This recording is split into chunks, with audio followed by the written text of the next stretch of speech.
Olá a todos, bom dia, boa tarde. Eu agradeço muito o convite para essa palestra, para esse tema tão interessante. Meu nome é Vanessa, sou docente aqui da PUC Campinas, da disciplina de parasitologia e de algumas outras. E desde já, né, deixo o meu e-mail para quem ficar com alguma dúvida, quiser entrar em contato, para a gente poder conversar sobre o assunto, né, que com certeza ele não vai se esgotar aqui com a minha fala, né, vai ser de aproximadamente 40 minutos, tá? Então, hoje, o tema dessa palestra é a respeito de antiparasitários, né? Então, é um tema muito vasto, muito aberto. Então, eu vou tomar aqui uma linha de raciocínio para a gente trabalhar, contextualizando o seu uso, né, em termos das doenças parasitárias, né, então, esses fármacos como estratégias terapêuticas importantes para o controle dessas doenças, e vou comentar sobre alguns fármacos e seus mecanismos, né, preferi fazer uma abordagem assim um pouco mais restrita, porque senão ia ficar muito genérico e a gente não conseguiria chegar aqui numa discussão interessante sobre o reposicionamento dos antiparasitários, que é algo que vem ganhando em bastante destaque, né? Então, esses são os tópicos que a gente vai trabalhar hoje. Bom, as doenças parasitárias, existem há milhares e milhares de anos, né? Esse tipo de associação não é uma associação nova, né? Então, vem acontecendo há muitos anos, e hoje nós temos várias das doenças parasitárias agregadas no grupo das doenças tropicais negligenciadas. Essas doenças tropicais negligenciadas reúnem algumas outras que não as parasitárias, né? E acometem mais ou menos 1 bilhão de pessoas, especialmente nos países em desenvolvimento, de regiões tropicais ou subtropicais. Então, dentro dessas doenças negligenciadas, a gente tem várias doenças parasitárias, né? Então, os impactos provocados por essas doenças afetam, obviamente, a saúde dessas populações, mas também o seu desenvolvimento econômico e social, né? Então, justamente porque essas doenças elas vão provocar várias modificações que geram estigmas sociais, discriminação, problemas físicos permanentes, situações de má nutrição com comprometimento do desenvolvimento físico e cognitivo. Então, a gente pode dizer que é um ciclo vicioso, né? Então, esses problemas, eles permitem uma perpetuação desse ciclo de pobreza, né? Então, impede esses indivíduos de terem uma vida produtiva, e isso vai afetar desde o seu núcleo familiar até a sua comunidade e, consequentemente, o seu país, né? Uma coisa que é interessante comentar a respeito dessas doenças negligenciadas porque elas são agregadas neste grupo de acordo com as possibilidades do seu manejo, bastante palpáveis, mas que por alguma razão, por algum motivo não acontecem, e aí nós vamos ter um grande número de pessoas afetadas, tá? Esse mapa ele é muito interessante porque ele mostra a prevalência das doenças tropicais negligenciadas por país, né?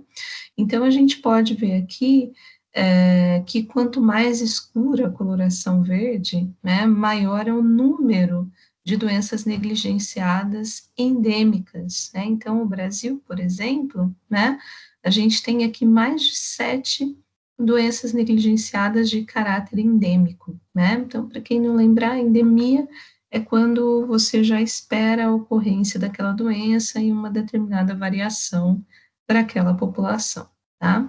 Então, a gente vê aqui que o nosso país ele é muito afetado e também outros países aqui do continente africano, da Ásia.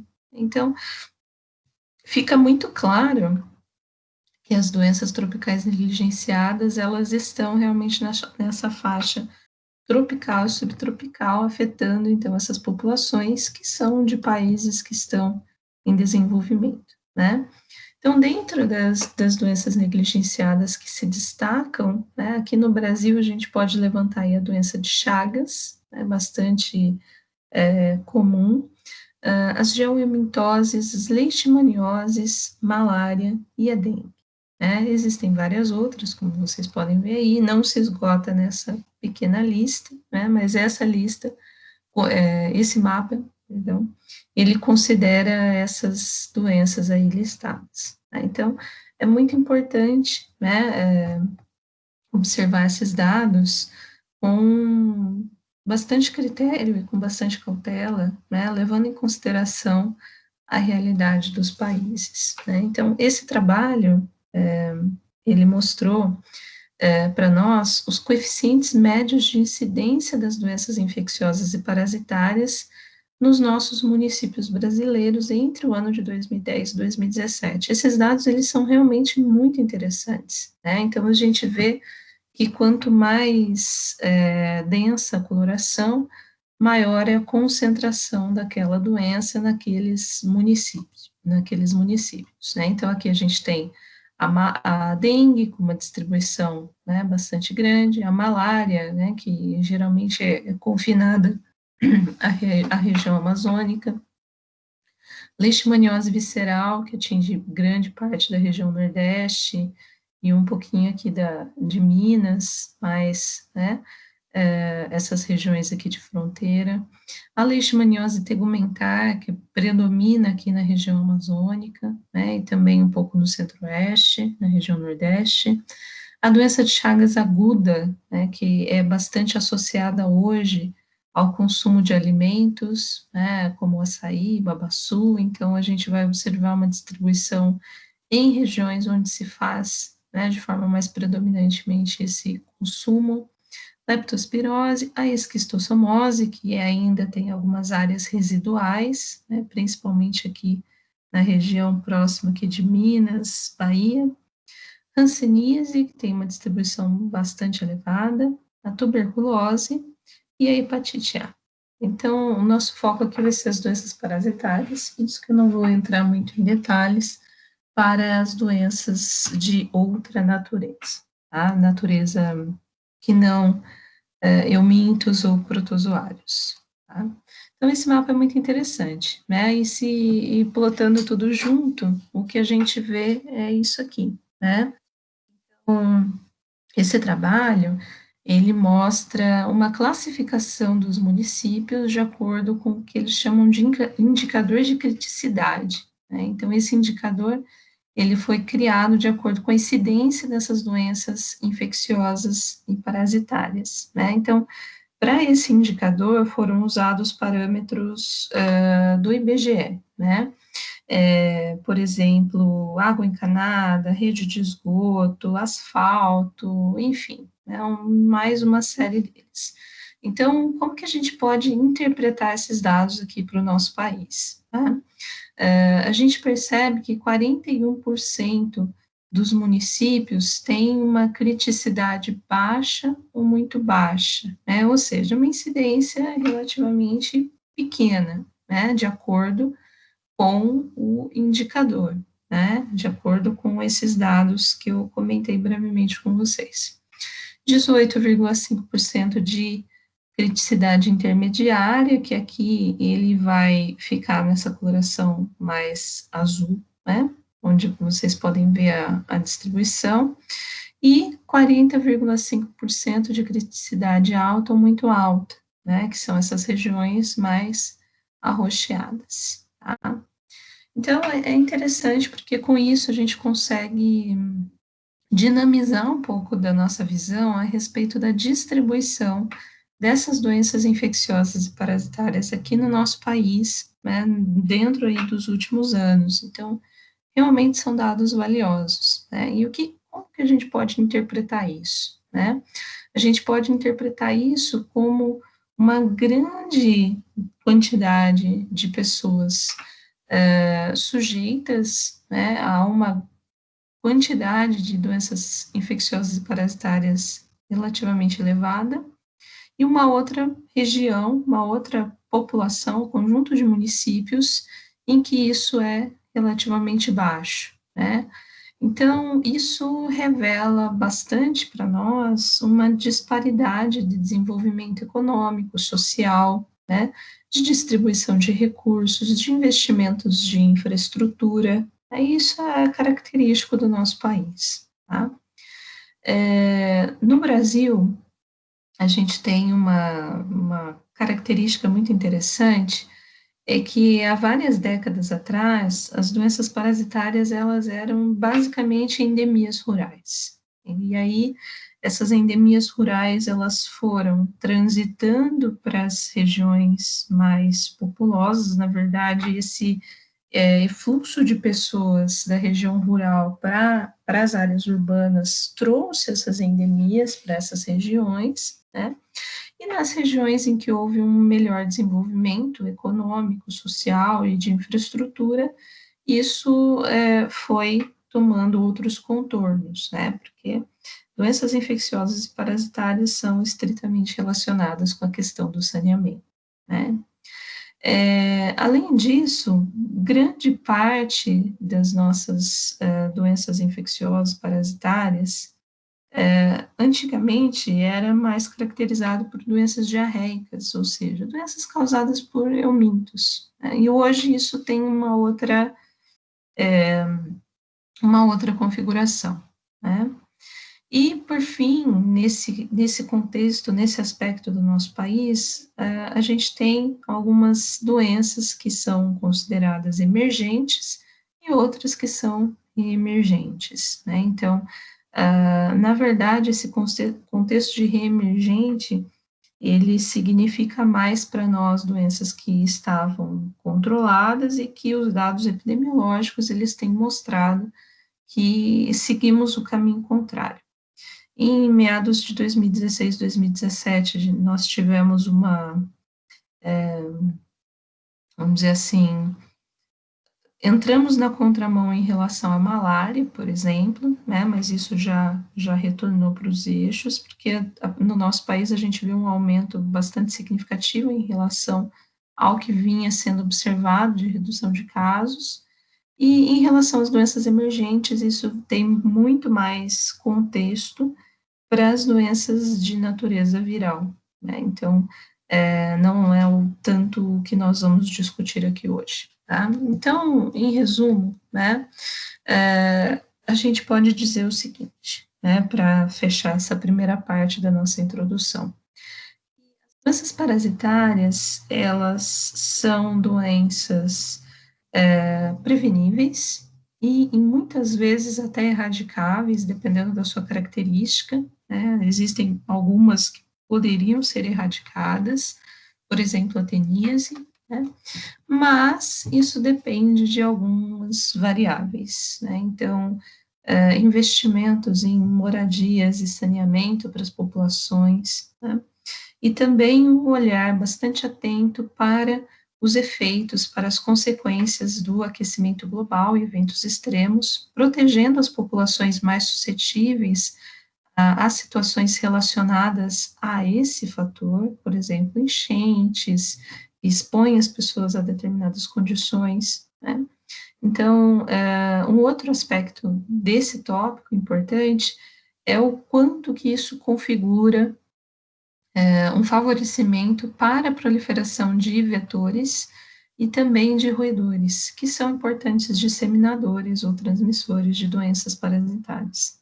Então, a gente pode, né, abordar o controle, né, uma diminuição muito significativa de casos, se esses fatores forem, né, abordados.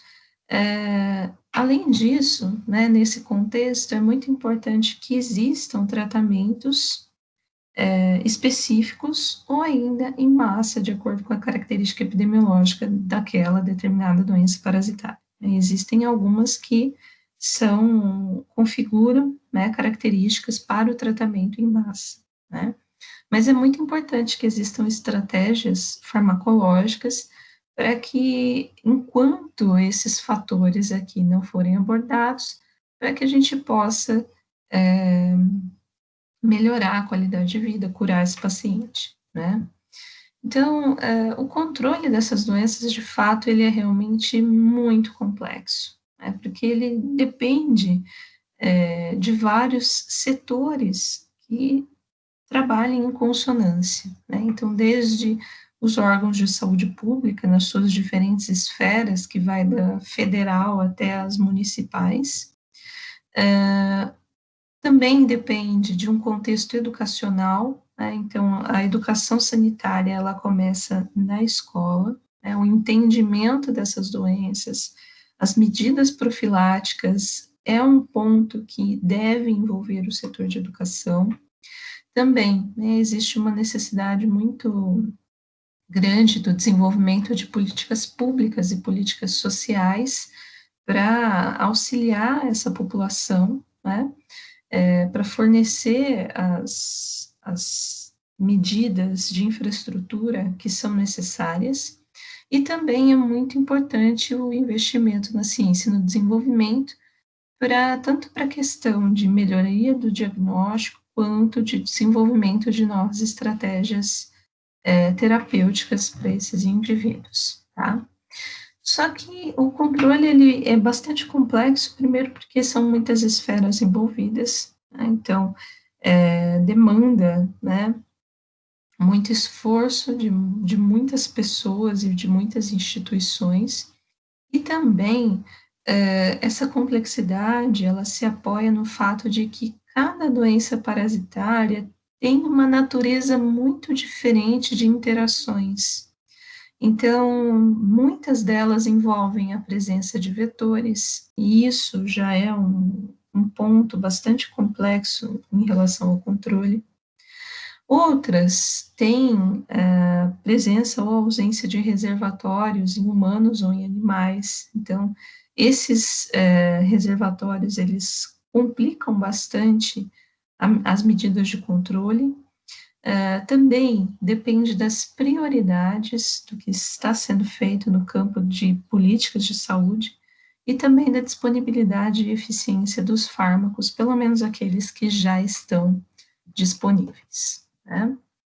Então, existe aí um grande espectro de doenças parasitárias em características bastante específicas, né? E que podem ser provocadas, produzidas por eumintos, são os vermes, os protozoários, e ainda a gente tem as ectoparasitoses, que são produzidas por artrópodes. Então, é muito, muito importante que para essas doenças ocorra um controle e o tratamento eficientes, né? Então, nesse contexto do controle, a produção de vacinas é um processo que já há muitas décadas tem engatinhado, né, mas é um processo realmente muito laborioso e de longo prazo, né, que envolve muitas variáveis, muitos esforços e muito investimento. Então, hoje, existem algumas vacinas em teste, em fase de testes, mas ainda nada amplamente realizado nesse sentido, né? Então, isso vai muito por conta das características fisiológicas dos parasitas, os quais vêm sendo testadas essas vacinas, e também das respostas que esses parasitas promovem nos seus hospedeiros, né? Então, um dos maiores desafios das últimas décadas, realmente, foi desenvolver uma vacina para malária, ou ainda para esquistossomose. Então, tudo isso ainda está em curso, ainda vai repercutir no futuro, né? Mas, na ausência de vacinas, nós temos os fármacos, né? E os fármacos, para muitas parasitoses, eles servem como medidas de controle, né? Então, eles são essenciais, né? Só que aí a gente pode já entrar num segmento interessante, porque a maior parte dos fármacos que são utilizados hoje, consolidados, eles foram descobertos há pelo menos 50 anos, né? Muitos deles, alguns outros na década de 80, na década de 70, mas isso é um ponto bastante sensível, né, desse tópico.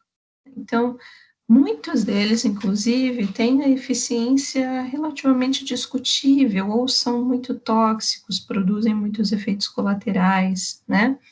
Então, fica aqui uma questão interessante, né? Que se a gente for entrar nesse ponto na literatura, né? O que tem sido feito de investimentos no setor, né? No desenvolvimento de fármacos para doenças parasitárias. Na verdade, esse ponto de discussão, ele pode se estender até para outros tipos de patologias, para outros tipos de doenças, né? Porque hoje a gente vem vendo a questão do reposicionamento de forma muito significativa, né? E o investimento da indústria, de fato, da indústria da pesquisa, né? Porque sempre tem uma questão de desenvolvimento antes, né? O, o investimento ele vai para onde, né? Então, doenças parasitárias que afetam populações geralmente pobres, de países em desenvolvimento, será que é aí que a indústria está investindo, né, os seus recursos? Então, é uma questão que fica em aberto, né? É algo para ser pensado, tá? O que a gente tem hoje de fármacos para doenças parasitárias, né? Eu fiz uma pequena síntese, né? Não são apenas esses fármacos, existem vários outros com outras propriedades base, então corticoides, anti-inflamatórios de outra natureza, antibióticos, enfim, que também são usados para o tratamento de doenças parasitárias, mas optei por reunir aqui apenas os base, né, os que são diretamente envolvidos na morte dos parasitas, ou de seus ovos, ou de suas larvas, enfim, tá? Então, esses são os mais comuns, né, são os mais indicados, são aqueles que o Guia de Doenças Infecciosas e Parasitárias do Ministério da Saúde coloca como indicações, né? Então, nós discutiremos mais posteriormente aí o albendazol, né, que é um antiomíntico muito amplamente utilizado, né, bastante eficiente, né? Nós temos aí fármacos como a anfotericina e o antimonial pentavalente, que são designados para o tratamento das leishmanioses. Esses antimoniais pentavalentes são muito antigos, eu acredito que seja um dos fármacos mais antigos da lista de doenças parasitárias, né? Então, geralmente o tratamento dessas doenças aqui, tanto da leishmaniose tegumentar quanto visceral, é feito com esses antimoniais, né? São os fármacos de primeira escolha, mas eles têm muitas contraindicações, porque pela sua toxicidade, frente a uma série de fatores, por exemplo, gestação ou presença de comorbidades, né, como insuficiência renal, transplantados, cardiopatas, ou ainda indivíduos com hepatite. Então, nessas situações, né, se opta pelo uso da anfotericina B. Né? Então, tanto para gestantes ou com pacientes que tenham, né, apresentem muita toxicidade em relação ao uso dos antimoniais, né? Então, discutir isso seria apenas uma palestra, né? A gente tem aí também as diferentes estratégias para o tratamento da malária, né? Então, hoje, dependendo do, do plasmódio, né, que é o parasita que provoca a malária, e dependendo do paciente, você pode optar por um esquema terapêutico, e isso é bastante complexo, né? Nós temos aí o benzimidazol, que é utilizado para o tratamento da doença de Chagas aguda, né? Então, tanto para formas agudas quanto congênitas, mas também é um tipo de tratamento farmacológico que tem contraindicações importantes, né? Nós temos aí o cambendazol, que faz parte da família do albendazol, que é indicado aí para os estrongiloides tricoralis. A cloroquina, que nós discutiremos em maior profundidade daqui a pouquinho, né, que também é indicada para a malária, na verdade é o fármaco mais antigo utilizado para malária, foi usado por mais de 40 anos para todos os plasmódios, mas foram observados casos de resistência a esse fármaco, então, por isso foi necessário o desenvolvimento de outras estratégias, de outras drogas, né? Mas, de fato, a cloroquina ela é importante porque ela só é indicada agora, né, principalmente em gestantes e crianças menores de 6 meses. Então, nesses casos aqui, a cloroquina mesmo, né. Nós temos outras estratégias para leishmaniose, no caso aqui é tegumentar, que é o isotionato de pentamidina, é o que a gente chama de droga de segunda escolha, principalmente se não houver aí uma resposta interessante ao antimonial, né. A ivermectina, que tem ganhado bastante destaque, mas também não é uma droga nova, né, ela é bastante usada para eumintoses e ectoparasitoses, especialmente a escabiose, né. Nós temos aí outros antihelmínticos interessantes, o mebendazol, o levamisol, né, que tem aí um espectro maior ou menor. O metronidazol, que é utilizado para os protozoários cavitários, né, então geralmente é o fármaco de primeira escolha. A nitazoxanida, que ganhou destaque recentemente, é um antiparasitário de amplo espectro, porque afeta tanto protozoários, eumintos, e pode ser utilizado para gastroenterites virais, né. Entretanto, apesar desse amplo espectro, a nitazoxanida ainda não é usada, não é recomendada pelos guias oficiais, mas aí fica a critério do médico, né. Nós temos aqui a oxamiquina, que é usada especificamente para o Schistosoma mansoni, que causa esquistossomose. Ela é uma droga de segunda escolha, mas, dependendo da situação do indivíduo, né, frente à não possibilidade de utilização das drogas de primeira escolha, ela entra na lista, né. Temos ainda outros antihelmínticos, né, como o palmoato de pirantel, palmoato de pervíneo, um medicamento que é utilizado para pediculose, que é a permetrina. Pediculose é o piolho, né,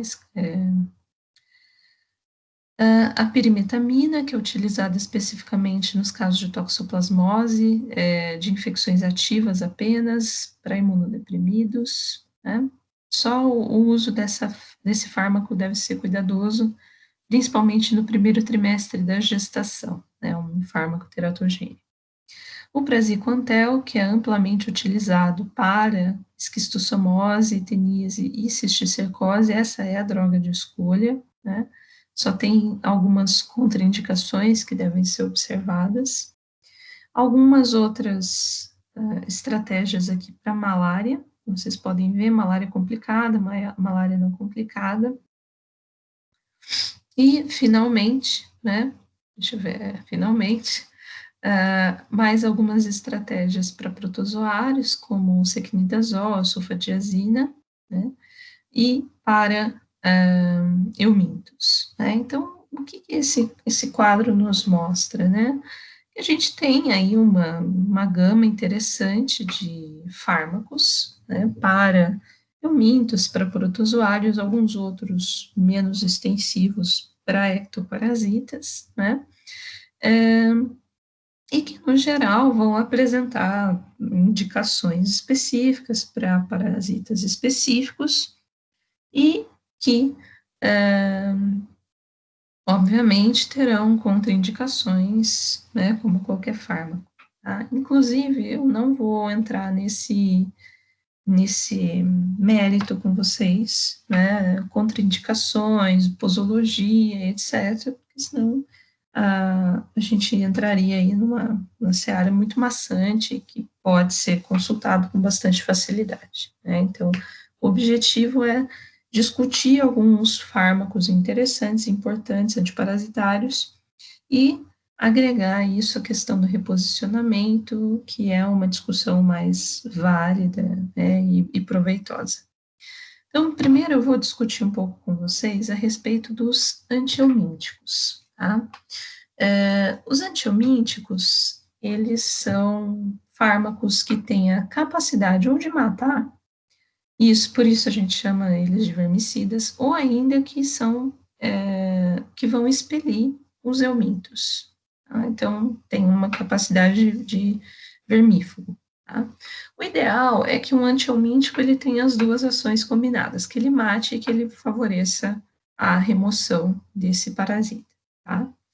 Então, os antihelmínticos, eles são extremamente importantes, porque eles têm uma distribuição muito ampla nas populações, especialmente nas regiões tropicais e subtropicais. Né? Então, o uso frequente, periódico desse tipo de fármaco ajuda muito a controlar a morbidade, principalmente de infecções por nematóides e cestoides. Aí também a evolução do quadro para algo mais grave, né, mais significativo. Então, o antihelmíntico ideal é aquele que tem um alcance tecidual muito grande, então, aonde quer que o parasita esteja, ele seja atingido, e também que tenha um amplo espectro de ação, ou seja, que possa afetar tanto as formas adultas, as formas larvais, os ovos, né? Então, que ele consiga atingir todas as formas do parasita que estão naquele indivíduo.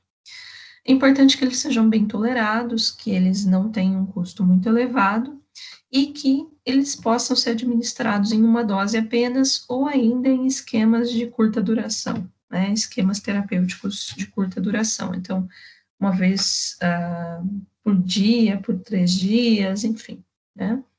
E também, né, ainda, a gente pode elencar que se for possível usar esse fármaco de forma profilática ou em massa, isso é o ideal, né? Então, que ele possa ser amplamente utilizado para populações que são amplamente acometidas, né? Então, esse é o sonho do antihelmíntico, né? Nem todos vão ter todas essas características, né? A gente pode dividi-los, né, em algumas classes de acordo com suas características químicas, né? Então a gente tem os antitrematoides, a gente tem os tiazolides, a gente tem os imidazóis, os benzimidazóis. Então, dependendo da classe, né, a gente vai ter aqui um grupo ou apenas um fármaco hoje disponível, né? Os que são mais amplamente utilizados são os benzimidazóis, né? Então a gente vai discutir um pouco sobre o albendazol, né, e os seus mecanismos de ação, que são comuns aos demais, né? Então a gente consegue cobrir aqui uma grande parte.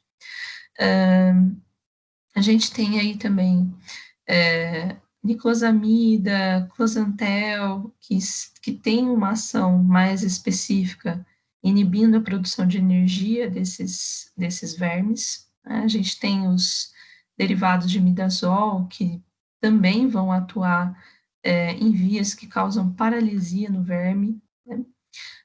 A gente tem, né, a nitazoxanida, que também interfere nos mecanismos de produção de energia, a ivermectina, que a gente vai discutir amplamente daqui a pouquinho, o praziquantel, que afeta canais de cálcio e também causa paralisia, né, e assim por diante, né. Então, aqui é uma visão bastante generalizada para os diferentes antihelmínticos, né. Por que que nós vamos discutir o albendazol e a ivermectina? Vocês vão ver já as possibilidades que a gente tem para esses fármacos são muito grandes, né? Então, eles têm uma importância grande hoje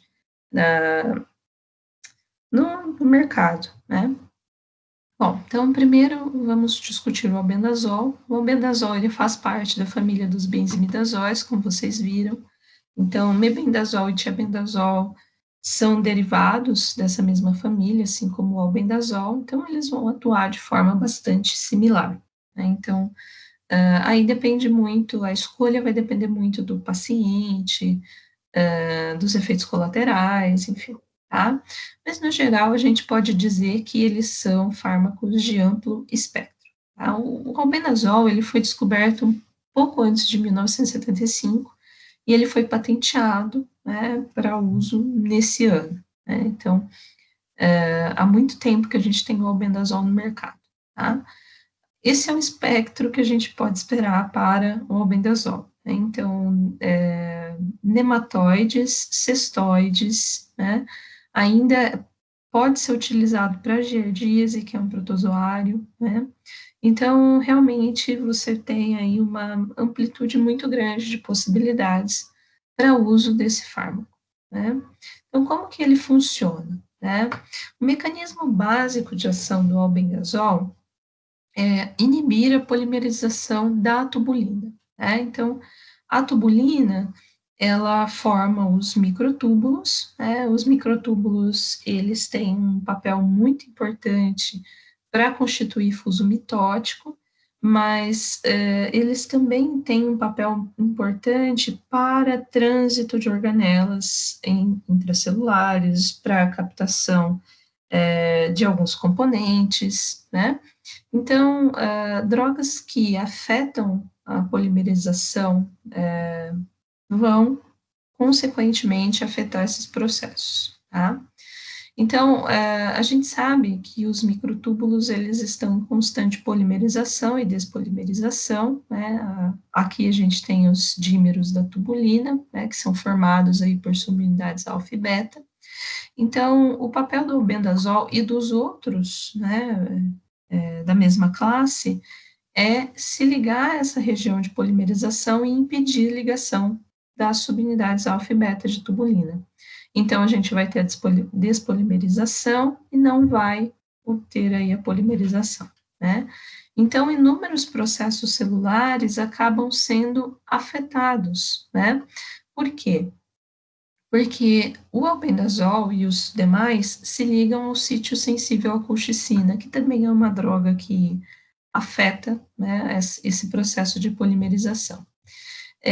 Isso vai acontecer principalmente nas células intestinais do euminto, tá? Então, tanto para larvas e adultos, isso vai afetar a captação de glicose, consequentemente, né, o verme acaba esgotando as reservas de glicogênio, então ele vai ficar imóvel e vai morrer, principalmente pela inabilidade em produzir energia, né, consequente a isso, tá?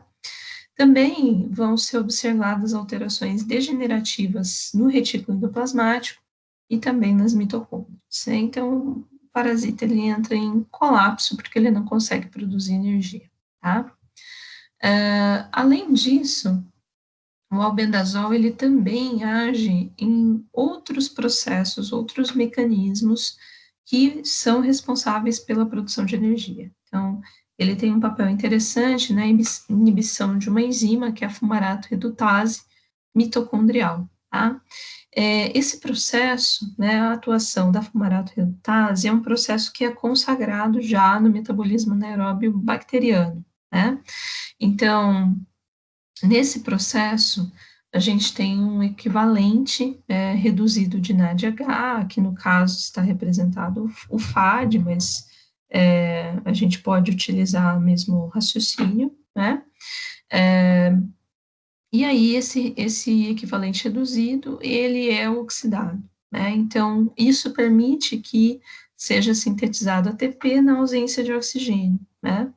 Então, essa via já bastante conhecida, né, de bactérias, também é uma via que é importante em eumintos. Por quê? Porque eles estão em um ambiente com uma quantidade, com uma tensão de oxigênio relativamente baixa, né, que é principalmente o intestino, né. Então, o que que a gente vai observar aqui? Mecanismos muito semelhantes, né. Então, se essa enzima, ela é inibida, é comprometido o processo de produção de energia em ambientes com baixa tensão de oxigênio, né? Então, a gente tem aqui os exemplos desse processo, tanto na larva aeróbica, né, quanto no adulto, num ambiente, né, anaeróbico, né? Então, aqui a gente vê que pode existir aí um comprometimento desses processos. Bom, em termos de metabolismo, aqui eu vou tratar como metabolismo a questão da farmacodinâmica, farmacocinética, enfim, né? Assim fica mais mais simples de ser entendido. O albendazol, ele é menos de 5% absorvido, porque ele tem uma solubilidade muito baixa em água, né? Então, geralmente se recomenda ou administrar com alimentos, né, porque isso aumenta de forma expressiva a sua absorção, até 5 vezes, e também vai favorecer secreções gástricas, né, que vão diminuir o pH, principalmente no compartimento estomacal, e favorecer a maior solubilidade do fármaco, né, ele se torna mais solúvel em pH mais baixo, né. Muitos autores falam a respeito do seu consumo com alimentos mais gordurosos, que também favorece o processo de absorção, tá? Então, o albendazol, ele é biotransformado, ele é metabolizado nos hepatócitos, né? Então, isso acontece já na primeira passagem, e isso é importante porque é aí que ele é convertido ao seu metabólito ativo, que é o sulfóxido, né? Depois, esse metabólito ele vai ser novamente metabolizado aí no seu derivado sulfona, que é excretado, né? Então, é um processo bastante interessante, né? Então, o albendazol, ele pode ser metabolizado por dois sistemas, né, enzimáticos, tanto citocromo P450, quanto monooxigenases, que contém flavina, né, e aí a gente vai produzir diferentes enantiômeros do sulfóxido, né, esses dois enantiômeros aqui são as suas formas ativas, né, então, esses metabólitos, eles são bem importantes, porque eles podem, inclusive, cruzar a barreira hematoencefálica, por isso que eles é um fármaco que a gente acaba utilizando para neurocisticercose, por exemplo, né? Entretanto, esses metabólitos, né, na sua forma de sulfóxido, eles não têm um efeito residual, né, e eles também não vão prevenir infestações, tá? Depois, né, na segunda passagem, a gente vai ter aí, né, mais uma vez a biotransformação, agora só pelo sistema de citocromo P450, né, são algumas enzimas aí desse sistema que vão fazer isso, tá? E é produzida aí a forma sulfonada do albendazol, que é inativa e que é secretado principalmente pela bile, né, e consequentemente nas fezes. A gente vai ter aí uma quantidade muito, muito baixa na urina, menos de 1%, do albendazol, ele vai ser excretado dessa forma, tá? Então, o que é interessante é que um dos enantiômeros tem uma atividade farmacológica maior, né? Então, isso foi observado, e também tende a permanecer mais tempo na corrente sanguínea e nos locais onde a gente vai encontrar o parasita, tá? Bom, esse fármaco, ele geralmente ele é administrado na dose de 400 miligramas para muitas situações, única dose, né? E ele tem uma meia-vida aí de 8 até 12 horas, né? Eu vou comentar sobre o reposicionamento ao final, né? Vou falar para todas as drogas juntas. Bom, a ivermectina, ela já é um pouquinho mais nova, né? Ela começou a ser desenvolvida um pouco antes dos anos 80, e em 1982 ela foi patenteada, tá?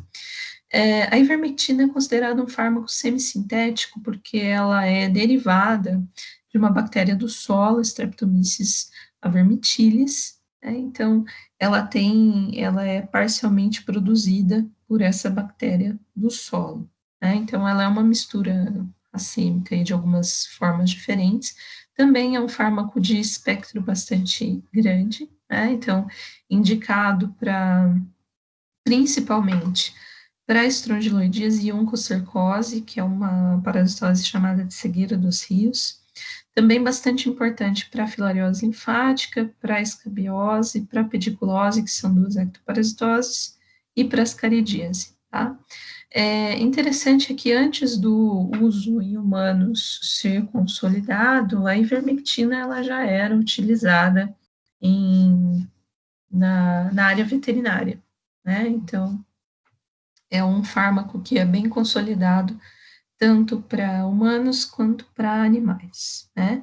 E o uso para ectoparasitas, ele é um pouco mais recente do que o uso para eumintos, né? Então, tem várias possibilidades, né?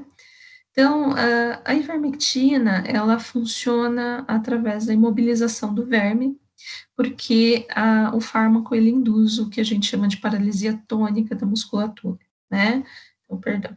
Então, qual é o seu sítio de ligação, qual é a sua atuação, né? A ivermectina, ela promove a ativação direta de canais de cloro que são controlados por glutamato, e em alguns estudos mostraram que também canais de cloro controlados por GABA, né? Então, esses canais, eles estão presentes apenas em nervos e células musculares de invertebrados. Então, o que que acontece, né? A ivermectina se liga entre os domínios, dois domínios transmembrana do canal, né, como vocês podem ver aqui, né? Então, ele se liga entre o domínio M1 e M3, e essa ligação, como vocês podem ver aqui, faz com que o canal fique constantemente aberto, né? Então, aqui é os sítios de ligação da ivermectina, tá?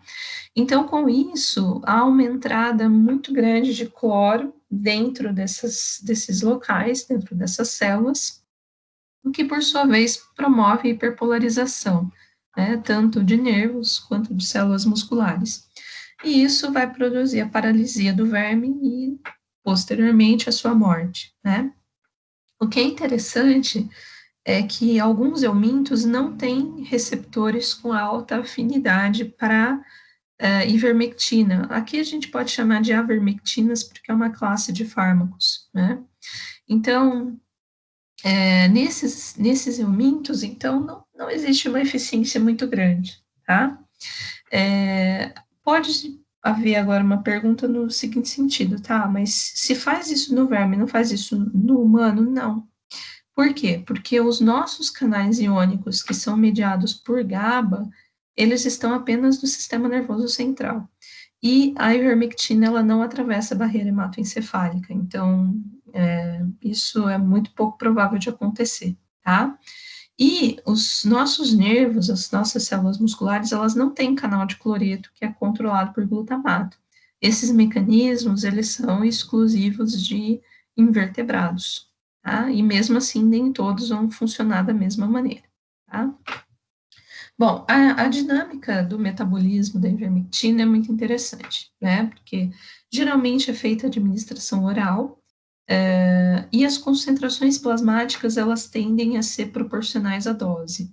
Então, a gente vai ver uma ligação muito ampla da ivermectina a proteínas plasmáticas, especialmente a albumina, e o pico dessas concentrações no plasma a gente vai observar mais ou menos 4 horas após a administração, né? A ivermectina, ela se distribui de forma muito ampla entre os tecidos, mas principalmente fígado e tecido adiposo, né? Com isso, nós vamos observar, através da passagem hepática, sua metabolização, né? Então, também são enzimas do complexo do citocromo P450, e a maior parte dos metabólitos são metabólitos que são hidroxilados ou demetilados, né? Então, a maior parte deles vai ser excretado através das fezes e muito pouco pela urina, né? Então, e esse processo de excreção, de metabolização e excreção, pode durar até 12 dias, tá? Então, a ivermectina, ela é bastante interessante, né? Ela tem uma atuação bastante ampla e, por isso, pode servir tanto para ectoparasitas quanto para nematóides, né? E agora eu vou comentar com vocês a respeito de um antiprotozoário específico, né? Os antiprotozoários, eles devem atuar contra os protozoários, né? Só que a gente tem um número muito grande deles, né? Então, alguns grupos de fármacos, eles são voltados para os protozoários de cavidades e que são basicamente extracelulares. Aqui incluímos a amebise por entamoeba histolítica, a giardíase e a tricomoníase, que é uma infecção sexualmente transmissível, e também temos aqueles que vão afetar células ou tecidos de forma mais, vamos dizer assim, mais significativa, né? Então, a malária, que é causada por vários parasitas do gênero Plasmodium, que basicamente afeta os eritrócitos, o Toxoplasma gondii, que causa toxoplasmose, que tem uma afinidade por diferentes tipos de células em diferentes tecidos, as leishmanioses tegumentar visceral e a doença de Chagas. Então, todos esses parasitas aqui, eles têm algo em comum, né? Eles têm forma intra e extracelulares, né? Então, aqui a complexidade, ela é realmente muito maior, né? Então, cada fármaco aqui dentro desse grupo vai atuar de uma maneira específica contra um parasita específico. A gente não tem muitas... a gente não pode ter muitas variações aqui, né? Muitas generalidades aqui, tá?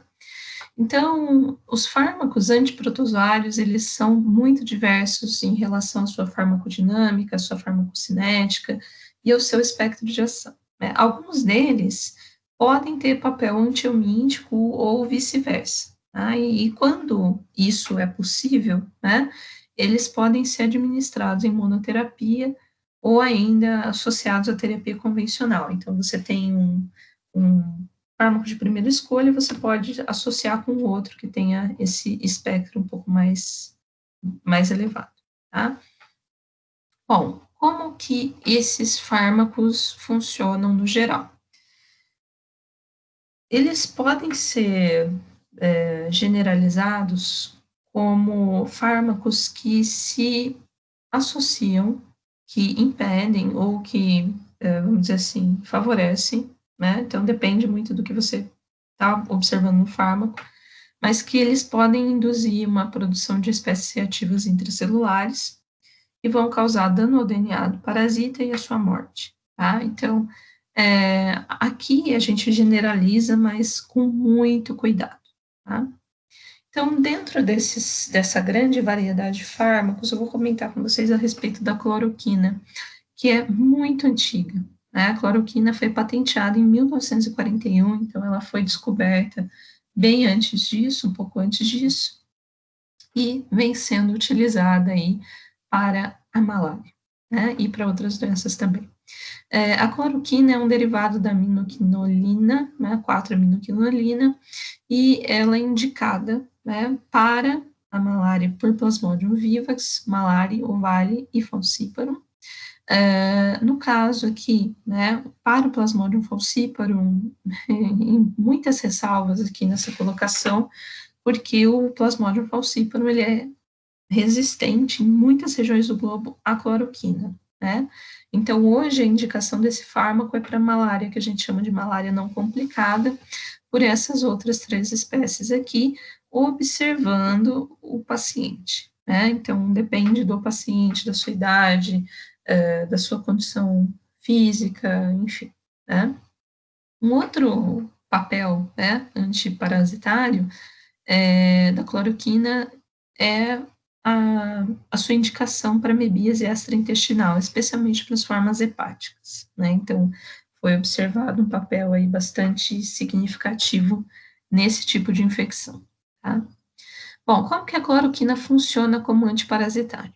A cloroquina, ela vai interferir na via de desintoxicação ou detoxificação do grupo M pelas formas eritrocíticas do plasmódio, né? Então, aqui eu preciso contextualizar um pouco para vocês, né? O plasmódio, ele se desenvolve dentro dos eritrócitos, né? E ele faz aí a captação de hemoglobina para a sua digestão, né? Então, ele vai utilizar os peptídeos da hemoglobina e o grupo M, ele é tóxico para o parasita, né? Então, ele precisa ser removido, tá? Então, o plasmódio, ele tem sistemas, né, mecanismos para detoxificação, e com isso são formados os cristais, os metabólitos, que são chamados de hemozoína ou pigmento malárico, né? A hemozoína, ela é inerte, ela não vai produzir nenhum dano para o parasita, né? Então, dentro do vacúolo digestivo, a gente vai observar essa formação, tá? Então, o que se sabe hoje, né, é que esse processo de detoxificação, ele envolve uma série de proteínas, algumas das quais ainda não se conhecem, né, envolve um ambiente que é estritamente lipídico dentro desse vacúolo, e também em proteínas que já foram descritas, tá? Então, ainda temos alguns pontos de interrogação nesse processo, mas, né, conhecendo alguns desses elementos, foi possível desenvolver estratégias para impedir a desintoxicação, né? Então, o que que acontece? Onde é que a cloroquina vai atuar, né? Ela acaba, né, sendo aprisionada nesses vacúolos digestivos, porque ela tem um pH alcalino e nesses vacúolos o pH ele é bastante baixo, né? Então ela fica retida ali dentro, tá? A cloroquina ela se liga ao dímero estável de M, que é o que a gente chama de hematina, né? E com isso ela impede a polimerização, né? Então esse M ele não é processado, ele não vai ser modificado e ele acaba se acumulando dentro desse vacúolo, né? Isso causa uma série de desbalanços no parasita, na sua membrana plasmática, né? E com isso ele acaba morrendo, né? Então, o parasita ele não consegue eliminar esse produto tóxico, né, da digestão da hemoglobina, tá? Então, a cloroquina ela vai afetar esses processos, tá? Em termos de metabolismo, a cloroquina ela é completamente absorvida no intestino, né, quando administrada via oral, mas ela também pode ser administrada de forma intravenosa, dependendo do caso, né, e ela é transportada em grande parte ligada a proteínas plasmáticas, entre elas a albumina, né. Os processos de biotransformação ocorrem nos hepatócitos, né, e é graças a esse processo intermediado por enzimas do sistema citocromo P450 que são formados os metabólitos ativos, né? Então, a gente tem dois desses metabólitos ativos aqui, né? Então, mais ou menos metade da cloroquina é metabolizado e tem ação, a outra metade tem excreção renal na forma inalterada. Na verdade, a excreção renal, ela é tanto para as formas, para os metabólitos, quanto para a forma inalterada, tá? Qual é a questão aqui? É que esses metabólitos ativos, eles só atuam contra as formas eritrocíticas, ou seja, os parasitas que estão dentro do eritrócito, tá? Aqueles que estão circulando, que ainda não invadiram outros eritrócitos, eles não são afetados, tá? Bom, o fármaco, ele tem uma meia-vida de até 6 dias, né? Então, ele vai realizando aí a sua função de acordo com o seu tempo de meia-vida, tá? Bom, então, agora a gente chega na parte final, né, da minha fala, onde eu vou comentar um pouco com vocês a respeito do reposicionamento de antiparasitários, né? O que fica claro para nós até aqui, né, é que os antiparasitários, eles não foram descobertos ontem, né, eles já têm aí uma boa vida no mercado, né, a pesquisa de novos fármacos contra doenças parasitárias está muito aquém daquilo que nós esperaríamos frente à urgência e à gravidade dessas doenças, né? E hoje o que nós observamos é que muitos antiparasitários, eles têm sido utilizados, têm sido estudados para reposicionamento, né? Mas primeiro, o que é isso, né? O reposicionamento, ele é um processo de descoberta de novos benefícios clínicos para fármacos já consolidados no tratamento de outras doenças, né? Então, esse processo de reposicionamento, ele não é ruim, muito pelo contrário, ele é muito vantajoso, né? Por quê? Porque fármacos já consolidados já têm muitos pontos preenchidos. Você já conhece a eficiência, você já conhece a farmacocinética, a farmacodinâmica, a toxicidade, as interações farmacológicas, né? Então, isso faz com que a pesquisa para novo uso, tanto in vitro quanto in vivo, quanto nos clinical trials, que são os estudos clínicos, se tornem muito mais econômicos, né? Então, eles são até 60% mais baratos do que comparado ao desenvolvimento de uma droga nova, né? E também o processo para liberação para esse novo uso é muito mais rápido, vai de 3 a 12 anos, né? Então, você realmente diminui muito o tempo em que você consegue integrar esse novo fármaco na prática clínica, né? Então, os antiparasitários, eles têm sido muito observados nesse sentido, né? Mais ou menos 10% dos novos fármacos recebem aprovação para comercialização, tá? Então, as drogas reposicionadas, elas são aprovadas em mais ou menos 30% dos casos, né? Então, a possibilidade de você ter aí uma aprovação para uma droga reposicionada é muito maior do que para um fármaco novo, tá? Isso também explica um pouco por que a gente não tem observado muita novidade no campo dos antiparasitários, né? É realmente muito caro investir em uma droga nova, tá? O albendazol, ele tem sido estudado para reposicionamento, tá?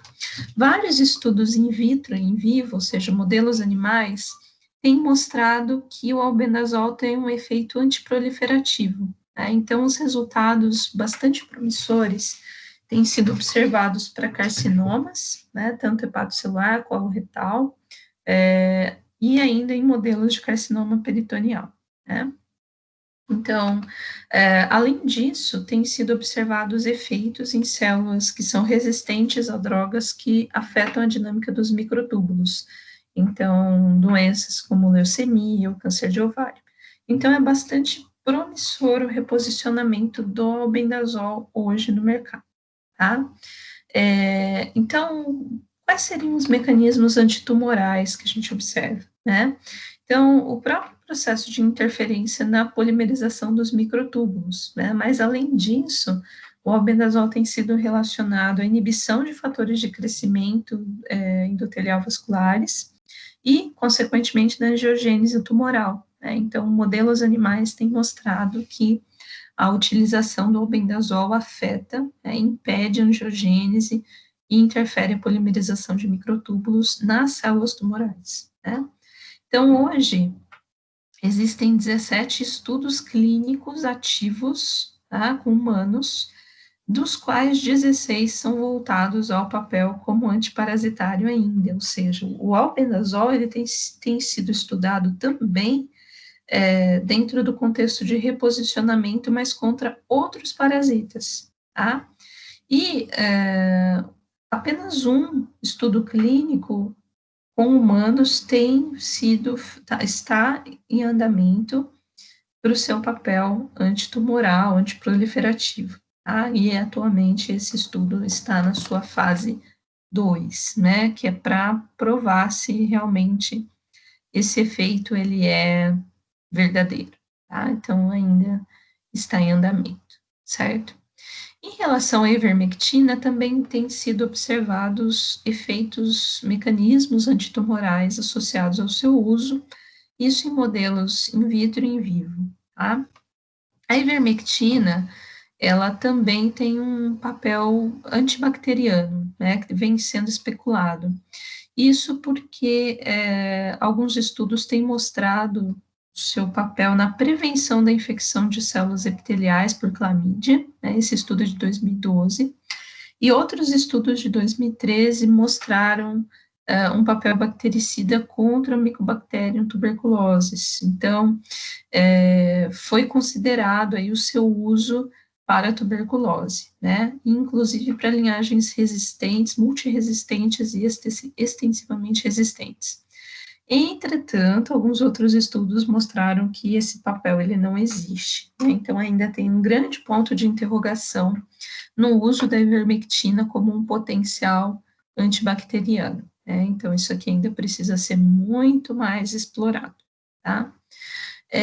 O que é mais consolidado a respeito da ivermectina, e isso eu digo em estudos in vitro e in vivo, é o seu papel antiviral, tá? E por que que a ivermectina ela tem sido envolvida nesse papel antiviral? Porque essas evidências elas mostram o bloqueio de proteínas chamadas importinas, que são transportadores do maquinário proteico viral entre o citoplasma e o núcleo, ou seja, né, o mecanismo de transporte das proteínas virais para entrar no núcleo da célula e usar a sua maquinaria de replicação, né? Então, essas evidências do papel antiviral primeiro foram observadas em HIV e no vírus da dengue, e também tem sido observado um papel de inibição de replicação, tendo como alvo a helicase. E isso foi observado para febre amarela, para dengue e também para encefalite japonesa, né? Outros estudos em vivo e in vitro também têm avaliado o papel, né, da ivermectina em relação à zika e chikungunya, né? Então, é uma área, assim, que está em pleno desenvolvimento, né, que é justamente essa possibilidade da ivermectina ter um papel antiviral, tá? Atualmente, nós temos 144 estudos clínicos, ou seja, estudos em humanos em andamento, tá? Ativos, aliás, 40 desses 144 estão ativos, ou seja, são em fase de recrutamento ou não, né? Os demais já foram terminados. Então, a gente tem 40 estudos com humanos que estão recrutando ou vão começar a recrutar. Desses, 35% tem como objetivo avaliar os efeitos antiparasitários, antitumorais e antibacterianos, tá? E os outros 65% avaliando o papel antiviral, tá?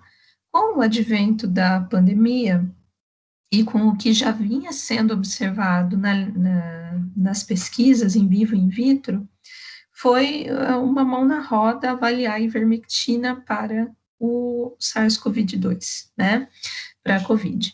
Então, por isso que a ivermectina ganhou muito destaque na mídia, né, porque, na verdade, já se tinha evidências interessantes desse papel antiviral, in vitro, in vivo, modelos animais, mas ainda não tinha nenhum clinical trial, né, de fato, consolidado para isso. Com o começo da pandemia, isso explodiu, né? Então, hoje, isso tem sido bastante observado, tá? Então, normalmente, né, na replicação viral, as importinas, elas conectam, né, as proteínas do vírus, aqui no caso, o exemplo é do próprio COVID, né, e conseguem transportar essas proteínas que vão sinalizar a replicação viral, né, pelo poro nuclear. Então, onde que a ivermectina atua? Né? A ivermectina, ela desestabiliza o complexo, o dímero das importinas, né? Ela se liga nesse dímero, né? Impede, então, o transporte das proteínas virais para o núcleo, né? E isso, consequentemente, acaba inibindo a replicação viral, tá? O que foi observado em relação ao COVID especificamente, né? Foi um estudo que saiu em meados de abril, maio, junho, talvez, que mostrou que a ivermectina, isso foi in vitro, tá, pessoal? In vitro, né? Modelos de células. Eles observaram que a ivermectina foi capaz de reduzir o RNA viral em mais de 5.000 vezes após as primeiras 48 horas da infecção dessas células pelo vírus, tá? E os resultados que foram observados nesse trabalho experimental, eles foram dose dependentes e tempo dependentes, ou seja, quanto maior a dose, maior a inibição, e quanto mais precoce a administração do fármaco, maior a inibição, tá? Só que o que a gente viu foi uma interpretação completamente deturpada desses resultados, né? É, isso de maneira nenhuma significa que em vivo, né, em humanos, nós veremos o mesmo mecanismo acontecendo, né? Então, por isso a importância desses estudos clínicos agora, né, com os indivíduos, estudos controlados, estudos criteriosos, para que para observação se sim ou não esse fármaco ele é seguro, e ele é seguro, ele é, né, é, mas se ele é eficiente para esse tipo de uso antiviral, tá? Então, o tempo nos dirá com os resultados desse estudo clínico. Por enquanto, né, ainda estamos na esfera experimental, né? Bom, a cloroquina e a hidroxicloroquina também são destaque nessa questão do reposicionamento, tá?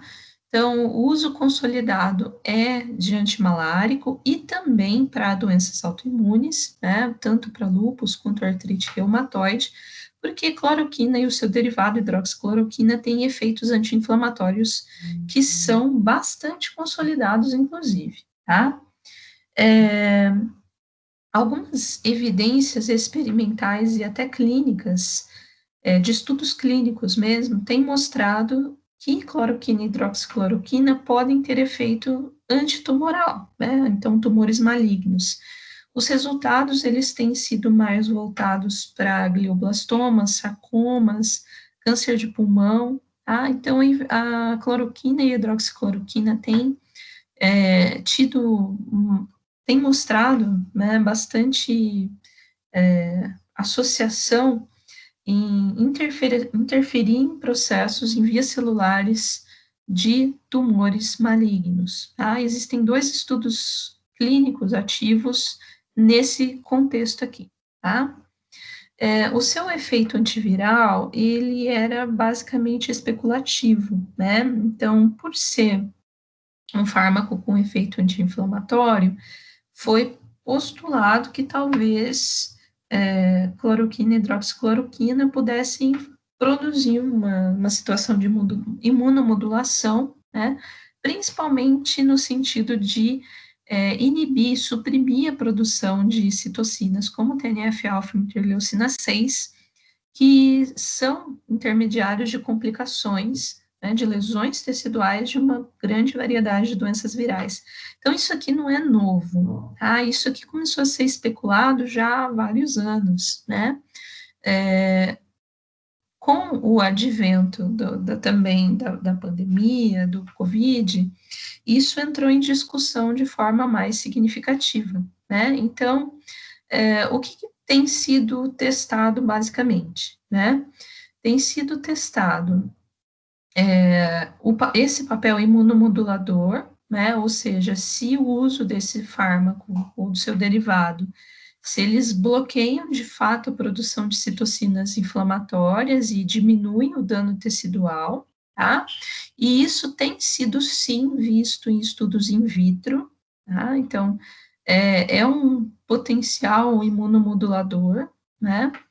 E outros estudos têm avaliado se, por um acaso, né, a cloroquina ou hidroxicloroquina poderiam afetar, né, a endocitose do vírus, né, e impedir a sua replicação, tá? Então, as evidências in vitro, elas mostraram isso, né, que o uso, né, que a administração de cloroquina ou hidroxicloroquina afeta a endocitose do vírus, né? Então, neutraliza o pH do compartimento e impede a entrega do genoma viral aí para o núcleo, né? Então, há um impedimento desses processos, né? Só que isso aqui ainda está muito no campo hipotético, né? Por quê? Porque você ainda só tem evidência in vitro, né? Os estudos clínicos e pré-clínicos que foram feitos até agora, eles não confirmaram isso aqui, né? E então aí também é uma questão de interpretação, né? Então, esse papel antiviral, ele ainda precisa de comprovação clínica. Ontem, né, tinham 49 estudos clínicos em andamento para isso, tá? E há de se lembrar que esse fármaco, diferente da ivermectina, que é muito mais segura, esse é um fármaco com efeitos tóxicos importantes, né? Então, por ter uma afinidade lisossomal, ele tende a se acumular nas células em muitos tecidos e promove lesões que muitas vezes são irreversíveis, especialmente na musculatura cardíaca, tá? Mas também fígado, retina. Então, o uso deve ser bastante pensado, né, e restrito ao que é voltado, já consolidado por estudos clínicos prévios, tá? Bom, então, vou fechar aqui minha fala, conversando com vocês sobre alguns pontos, né, retomando e expondo algumas coisas. Então, as doenças parasitárias, elas sempre foram um problema de saúde pública, né, tanto ontem, e ontem que eu digo já há várias décadas, e hoje elas ainda são, né. Inclusive, nesse contexto, a gente tem que lembrar da negligência a respeito dessas doenças, né, tanto em termos de políticas públicas, né, voltadas para sua diminuição, para sua eliminação, quanto também para a utilização de fármacos, né? Então, muitos fármacos são tóxicos, né? Muitos fármacos são muito antigos, então, sim, existe uma necessidade de desenvolvimento no setor, né? Então, mais do que isso, né?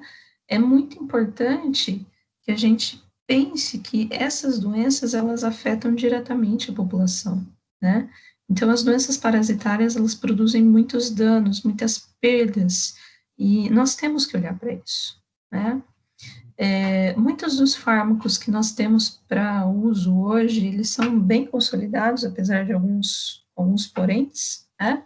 E sim, é interessante adotar novas estratégias com eles, né? Então, essas estratégias, elas vêm atender uma demanda, né? Então, o reposicionamento vem atender essa demanda. E é interessante também ver o que tem sido feito nesse sentido para as doenças parasitárias, né? O que a gente tem visto hoje é a tentativa de reposicionar um antiparasitário para uma outra doença parasitária, né? E não o desenvolvimento de algo novo, né? Mas, enfim, é um assunto que não se esgota aqui, né? É bastante amplo. Vocês viram que eu não abordei a questão de interações medicamentosas, posologias, contraindicações, porque essas questões elas podem ser facilmente obtidas, né? O que eu gostaria mesmo é de passar algumas informações mais interessantes, importantes, para que pudesse, né, é, trazer um pouco mais de conhecimento nesse tópico para vocês, tá? Eu fico à disposição para tirar as dúvidas, se alguém quiser me mandar um e-mail, escrever, estou à disposição de vocês, tá? Agradeço muito a atenção. Essas são algumas das referências do texto, né, e das imagens que vocês viram nessa aula, e muito obrigada.